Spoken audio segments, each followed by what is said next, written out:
Next director గారు మాట్లాడతారు అని ఒక యాంకర్ చెప్తా ఉన్నప్పుడు ఆ మైక్ తీసుకొని చాలామంది డైరెక్టర్ అవుదామని ఇంట్రెస్ట్‌తోని వస్తారు. ఒక 100 మంది డైరెక్టర్ అవుదామని వస్తే ఖచ్చితంగా అందులో 98 మంది ఇంటికి వెనక్కెళ్ళిపోతారు.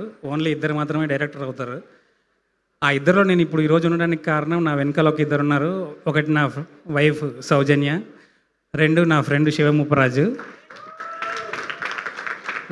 వాళ్ళిద్దరికి నేను జీవితాంతం రుణపడి ఉంటాను. అలాగే ఒక సినిమా వాడి లైఫ్ కూడా సినిమాలాగే ఉంటదండి. మనం చాలా సినిమాల్లో చూస్తా ఉంటాం.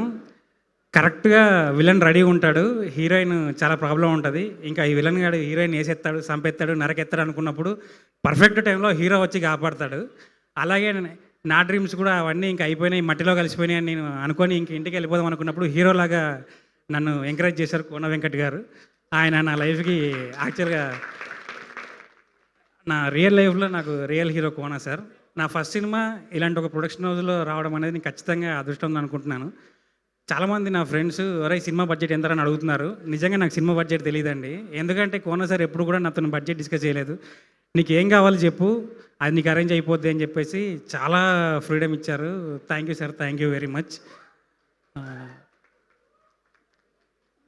సినిమా 13th మార్చ్ వస్తుందండి. అందరూ చూడండి. Thank you. మీరు ఇందాక చూసిన సీన్ నేను రాస్తున్నప్పుడు నేను ఎంత ఎమోషన్ ఫీల్ అవ్వానో, తీసినప్పుడు కూడా అంతకంటే ఎక్కువ ఎమోషన్‌గా ఫీల్ అవ్వాను. దానికి కారణం రోషన్ యాక్టింగ్.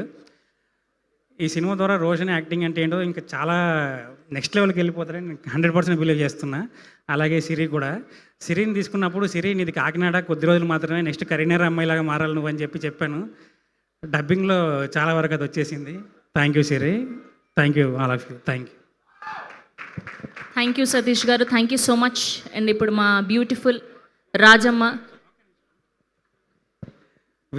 విజయ్ గారి గురించి ఏం మాట్లాడాలి అని నేను అనుకుంటున్నప్పుడు విజయ్ గారే నాకు కంటెంట్ ఇచ్చారు. ఎందుకు జీ ప్రతి ఈవెంట్‌లో హీరో, హీరోయిన్ వెనకాల నుంచి వస్తారు, మనం ఇద్దరం వద్దాం వెనకాల నుంచి అన్నారు ఇందాక. మనకు పెళ్ళాం పిల్లలు ఉన్నారు జీ, మనం అలాంటి పనులు చేయకూడదు అంటే నిజమే, కాకినాడ వెళ్ళిపోవాలి నేను, రెడీ అని చెప్పాడు. Thank you. ప్రతి సినిమాలో నాకు తెలిసి 1, 2 హిట్ సాంగ్స్‌లు ఉంటాయండి. మొత్తం ఆల్బమ్ అంతా హిట్ సాంగ్ అనేది చాలా రేర్ సినిమాలు ఉంటాయి. బ్యాండ్ అలాంటి రేర్ సినిమా అయింది బికాజ్ విజయ్ గారితోని. Thank you ji. Thank you. సరేనా జీ.